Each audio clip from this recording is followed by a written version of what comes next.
Welcome. I'm Samantha Lazar. I'm the Curator of Academic Programming here at the Hopkins Center. We are extremely excited to be presenting More or Less I Am by Compagnia de Colombari. The work is presented as a series of short episodes. After tonight's pre-show talk, we'll present 3 of the episodes, and then we'll do 2 more next week, and we'll show the final 2 the following week. 4 of the episodes were created last spring in the early days of the pandemic, and then the Hopkins Center, along with Colgate University, commissioned 3 more episodes that we'll be showing for the first time.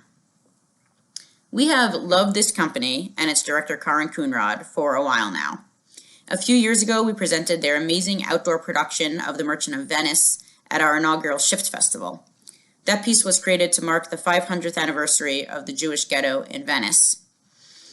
And we're just really excited to have them back again. Karin and the company do incredibly innovative investigations of classic works, whether created as site-specific performances designed for particular locations, or in new digital formats, like you'll see tonight. More or Less I Am both reflects the isolation we've all been enduring for the past year, while also embracing it to discover a new form and new possibilities. As I'm sure you know, the work is inspired by and adapted from Walt Whitman's Song of Myself, a poem that is nearly 200 years old. I'll leave it to the experts and the artists to discuss how this piece offers a window into understanding a classic work for our contemporary time, and how poetry like Whitman's manages to find new relevance no matter how much society evolves or progresses or even regresses. Bringing together the creators of works like this with scholars here at Dartmouth to delve into these questions is exciting and important work, and we're so glad to have you here with us to explore it together. So with that, I'll pass it off to Don Pease, Professor of English and Comparative Literature, as well as Director of the Master of Arts in Liberal Studies program and a specialist in 19th century American literature. Thank you.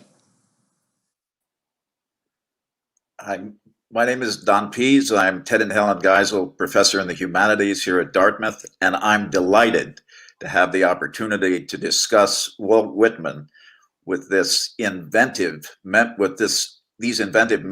of the Compagnia de Kalimbari, who've brought Song of Myself to life for the 21st century.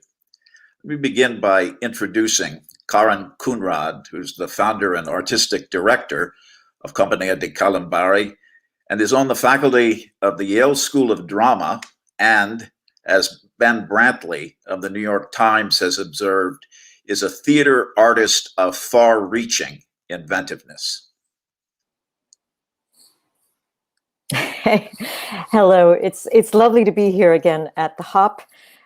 We so loved our time working on The Merchant of Venice, and thank you, Don, very much. Thank you, Samantha. It's terrific to be here to talk about Walt Whitman. Very timely, and I would like to introduce, because we're just the 2 members of the company who've come with me here.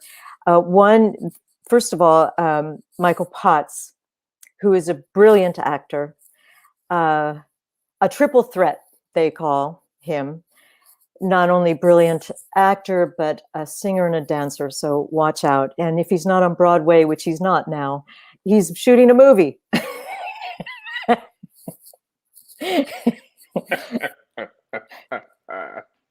Okay.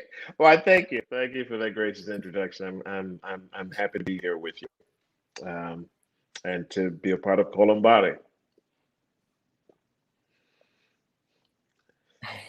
And thanks, Michael. And now I would also like to introduce very quickly Carl Hancock Rux, who has been a friend since the late 80s and a brilliant, courageous writer, performer, crossing boundaries and breaking all kinds of, crashing through really all the gates. So, and he is a performer in this piece, as well as there's a poem, a portion of a poem that's quoted. So, Carl?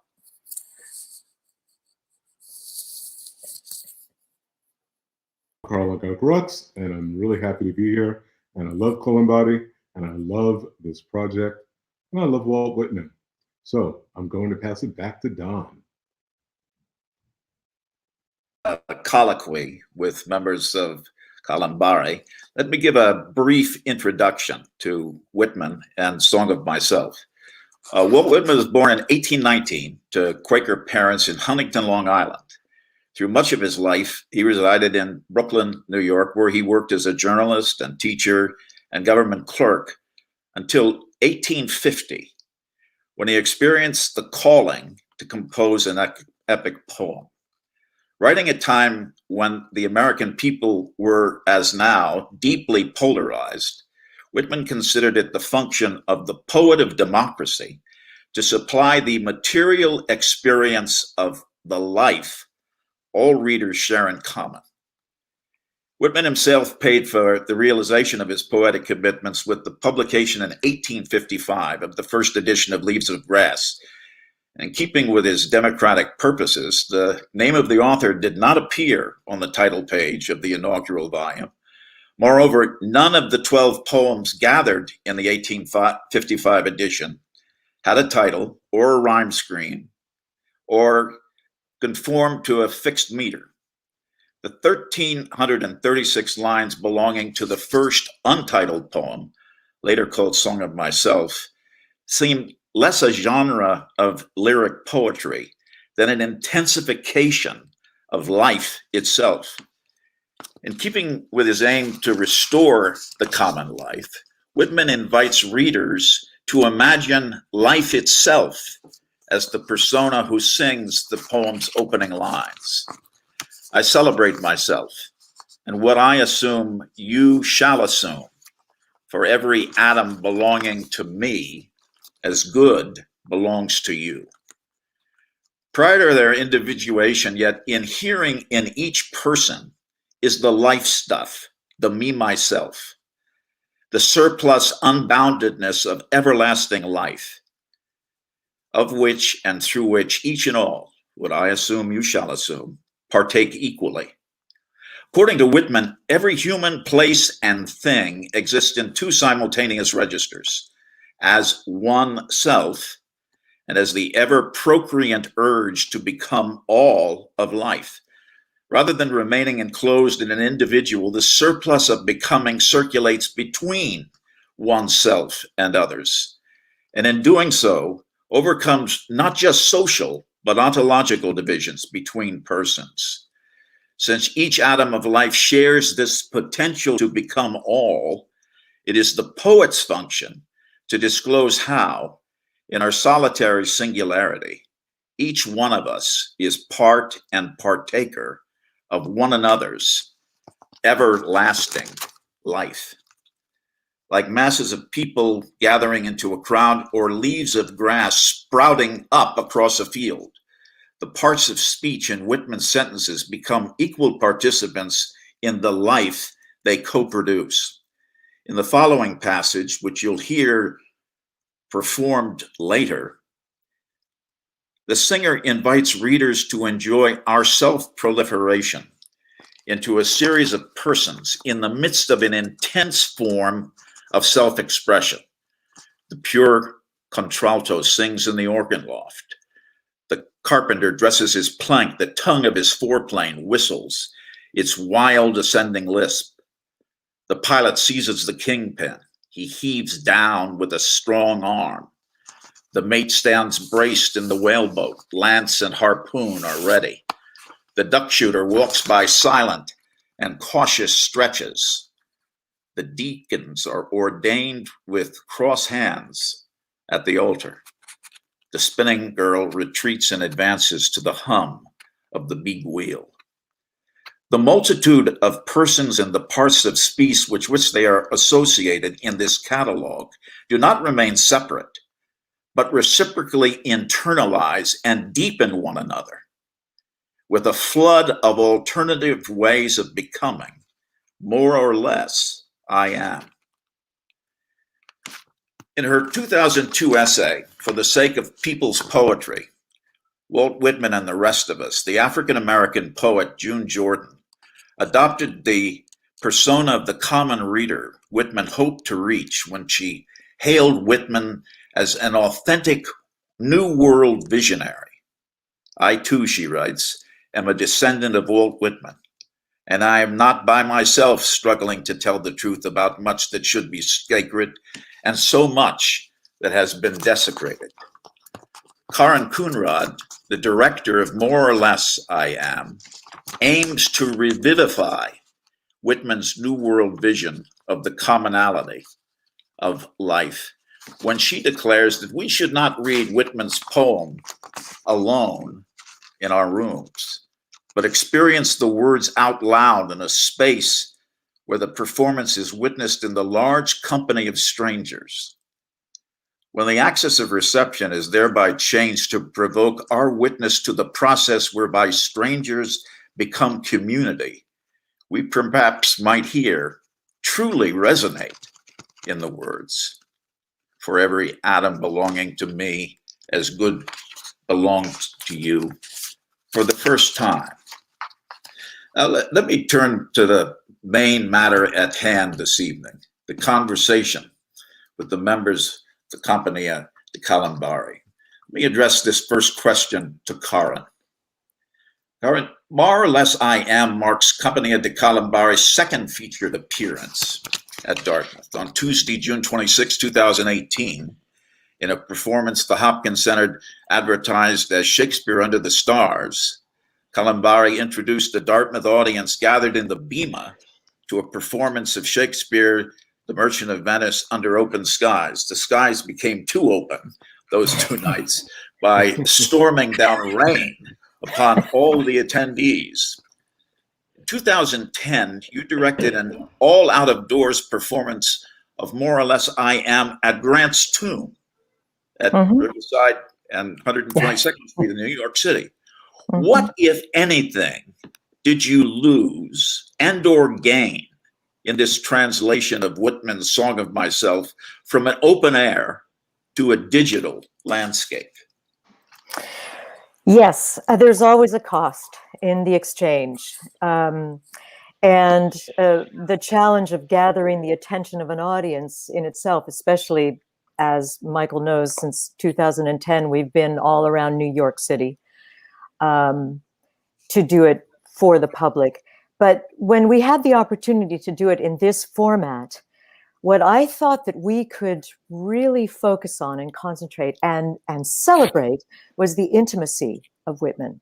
Because if this is an extravagant love letter, starting with I and ending with you. And I've always taken that as the narrative. And so I think the intimacy of the screen and the genre is what really excited me in thinking about how we could really talk directly to an audience member. So that's something that we can't do to the same extent in a live performance. You've also remarked on the singular importance of Song of Myself to this moment, when COVID-19 has forced humans across the planet into a condition of collectively shared isolation. Would you elaborate on the ways in which your visionary production of Whitman's signature celebration of American democracy opens up a space of healing and reflection as well as dialogue? Yeah. I'm hearing myself, which is strange. The thing about Whitman is he's always healing. He's an extraordinary poet for the people, and the opportunity again in a pandemic, and then continuing with the complications of everything that this year has brought us. I feel, that doing this is saying this is the city and I am one of the citizens. It's something that I've always felt quite politically. I've always been interested in Whitman's wit and Whitman's politics, even though, he's complicated, as we will talk about later, very complicated. But his 1855, which is what our piece is all drawn from, that rush from this effort in the middle of very volatile decade, when so many people, Frederick Douglass came out with his second narrative, and Sojourner Truth, your favorite poet is Walt Whitman. Kind of extraordinary moment, extraordinary decade to, in this form, be able to work with more than 60 actors around the globe, which is something that we would never have the money to bring everybody together, even though I love masses of people on stage. We were able to bring them on the screen and say this, talk about the global city. New York City, here's our New York poet who's really an American poet, and then also extremely influential in the world. So there's a sense of sharing this citizenship across the globe. This question is for Michael Potts. You recently played quite brilliantly, to my eyes, the part of Slow Drag in August Wilson's Ma Rainey's Black Bottom. Like More or Less I Am, explores the intersection of music and poetry to shine a bright light on the distinct life experiences of each individual member of what Wilson calls the blues ensemble each production co-produces.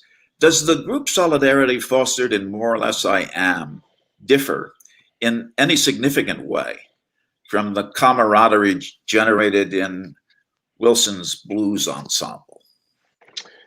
Oh, I think they only differ in the sense of the subject matter. Artistically, they are the same. And when you have composition and you have brilliant musicians and you have brilliant songs to sing, everyone needs to be on the same page.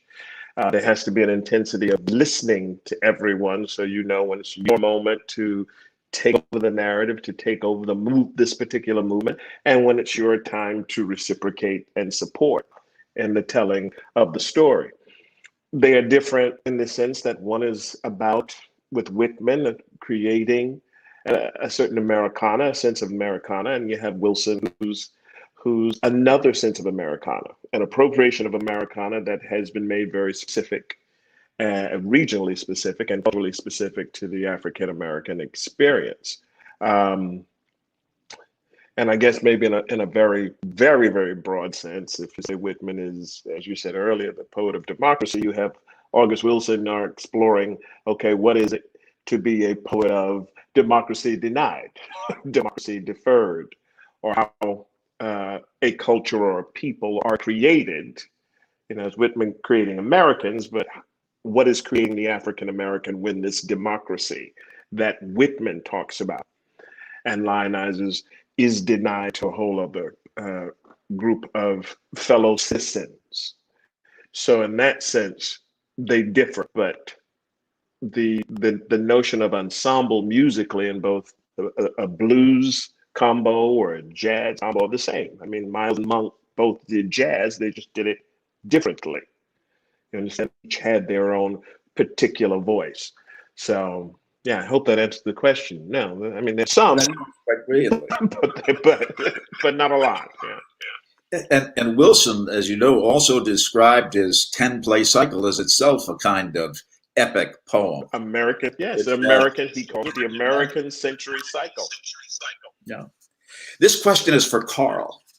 In the closing credits of the third section of More or Less I Am, entitled Gratitude, lines taken from one of your 2019 poems are inscribed under the concluding stanzas of Langston Hughes' I Too Sing America.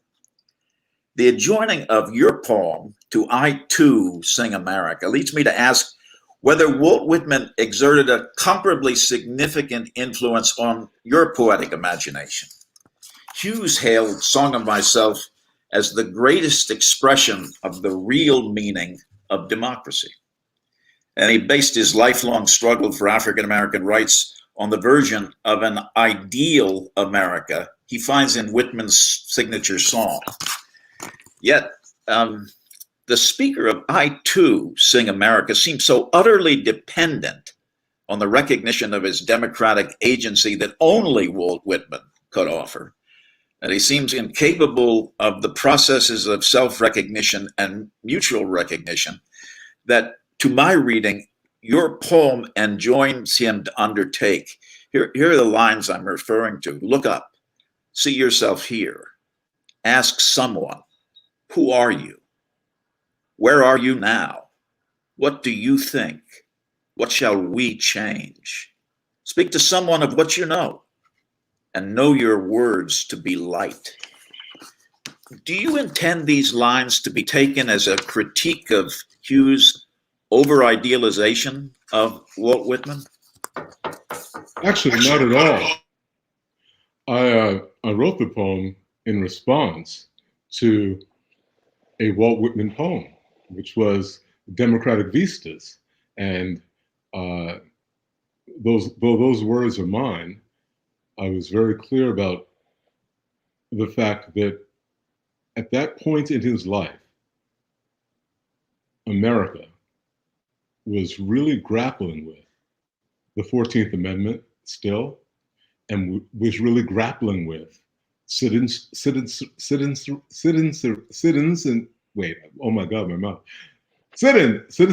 yes, citizenship and citizenry, and and just who had the right to be a citizen, who is a citizen of America, right? Not so much the creation of America, or the atrocities of America, on and on and on. At this point that he writes Democratic Vistas, he's already written Leaves of Grass. In fact, he's quite old and near death, and he's living in Camden, New Jersey. And so my poem was a continuum of a thought that I felt that he was having with the country that he was leaving, if that makes sense, and the country that he was giving to me. So in no way was I in argument with Langston Hughes. I think Langston Hughes was absolutely questioning, who is a citizen, of course, regarding race, is what was going on, as we were dealing with in America. And so many other poets are questioning it in different ways and are continuing to question it. And that question actually is still a very valid question. It remains a valid question at this moment, at this time, that has not been answered completely by any politician or by any document. So that's what I was doing. I was speaking to the ephemeral, the ecclesiastic, the spiritual Walt Whitman. And the second section of More or Less I Am takes up the question of citizenship, cities, and democracy quite brilliantly. Karin, in addition to awakening the global disposition, the COVID crisis has also precipitated an unusual reckoning, one with Walt Whitman's racism. Most critics find evidence of racism in Whitman's journalism rather than his poetry. For example, although Whitman's lyric protagonist in Song of Myself harbors a fugitive slave, Whitman, the journalist, did in fact implore fellow free soilers to return escaped slaves to their Southern masters. In your production of Flannery O'Connor's Everything That Rises Must Converge, the company grappled with generations of Southern race prejudice. And in The Merchant of Venice, the troupe devised a spectacular way to work through Venetian anti-Semitism. Why, given these stratagems, doesn't More or Less I Am confront head-on the question of Whitman's racism? Well, the fact that this poet wrote from, when he was 36 years old, this extravagant sentiment, and I wanted to, it's the embodiment that was really important, that this should be spoken and in a way that was by, all the infinite variety of Americans. So what Whitman saw if Whitman could be allowed, if Whitman was alive now, he would be with us. You know, I wanted to do something in the third decade of the 21st century that I knew would connect, would be a dance with Whitman. And there's no way that it would be one white guy speaking this poem. So, for instance, Michael, who was an originator of the piece with me in 2008, and we had 4 actors and 4 musicians in the making of this piece, and then finally had the premiere in 2010. The embodiment, and Michael was in a way, and I remember we talked about this, the carrying the sagacity of Whitman, you know, kind of thematically taking us through. When Michael is in other productions and cannot be with us, then, you know, then somebody else comes in. But the variety of people that are on stage is the way that I combat that, through a very light touch, you know, because the poem, the sentiment is so extravagant that it wants to be claimed. So it's the embodiment of the performers. About the way in which you adapted and translated Whitman for the 21st century was your use of more than 50, I think you said 60 international artists of varying ages, genders, nationalities, ethnicities, all of whom you involved in taking up the speaking voice that in Song of Myself is pronounced only by a solitary I, who in some ways produces a monological appropriation of other voices. You made certain in your translation of Whitman to enable him to accomplish what I think was his deepest aim, which was to create a poem for all the American people. And what I wondered was that your intention to kind of remedy what you found as a kind of democratic deficit in Whitman's early version of Song of Myself, in order to disclose what he really wanted to render manifest, that democracy belongs to every human being? Well, sure. The you know, the fact that he, yes, absolutely. He, it, like I said in the very beginning, it starts with I and goes and ends with you, which is not punctuated. And the theatrical dimension is something that I thrive, I live, I dream. My whole life is about creating. How can the theatrical dimension bring something to life in a new way? And so I think that this project of Walt Whitman, of writing this poem, you know, could have been, he certainly thought theatrically, he thought dramatically, even though, and certainly the fact, the sheer chutzpah of saying, I celebrate myself. And the little prologue at the beginning ending with you, and then the whole thing ending with you. And I think he's touched in the head, you know, any great poet is touched in the head, prophetic. And so in that sense, he's writing beyond his quotidian conservative politics, fearful. You know, I would like to read in his journals, you know, talking about the racism, which we probably, you know, I would like to know that he was better, but I think he was a part in after, you know, Reconstruction and the shooting of Abraham Lincoln, everything that was going on. I'm obsessed right now with the 19th century. I mean, Carl knows everything about it. he stays up late, just, you know, nerd.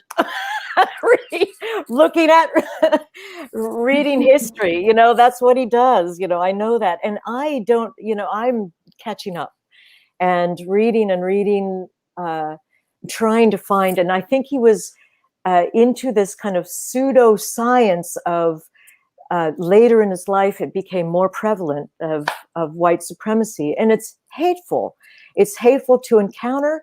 It's hateful to read. He was certainly conservative in even in that decade that we're talking, 1855, although he was anti-slavery, absolutely anti-slavery, but he was not an abolitionist. One would like to know, I mean, he apparently, I've just read, and probably, I don't know, he apparently was at a Free Soil Party, a conference. When was that? It would have been in, when Frederick Douglass spoke. Whitman was there and spoke about Douglass. And this is really fascinating, but there's no, I don't know. Carl, do you know anything? Do they connect or? I don't know about their dialogue necessarily, but I do know that it's very interesting that you bring up Frederick Douglass, because he was also controversial in ways that perhaps that we understand. And when I say that, he was controversial in his time, but no one actually considers him to be controversial in these days, post-emancipation, so-called, right? So when Frederick Douglass is saying that he believes that all slaves should be freed, or that even the slaves who have escaped to freedom should remain free, he's actually. We have to think about it politically at the time. That was a radical politic. He was speaking about a radicalism, right? It was absolutely radical. Yeah. And Whitman was being pragmatic. Whitman, in his own way, and his own idealism, and being the great-great-grandson of someone who owned slaves, was being, again, pragmatic, and also slavery had just ended in Brooklyn, Long Island, as it was called at the time, 1828. So 25 years or so before he writes Leaves of Grass. So I don't know. Mm-hmm. I don't know that I think that when he says that the slaves who have escaped their slavery mm-hmm. and should return to their masters, I don't know for a fact that he's saying, I believe that slaves belong to their masters and that this is the way life should be. I think that, in fact, that in the passage to which Karin refers, he's a strict constitutionalist, and he believed that the abolitionist pact disavowed the Constitution, and he thought that the abolitionists' demand that fugitive slaves remain free violated the Constitution. So he was remaining true to his political convictions at the same time as he was maintaining his belief that all slaves should be freed. Mm-hmm.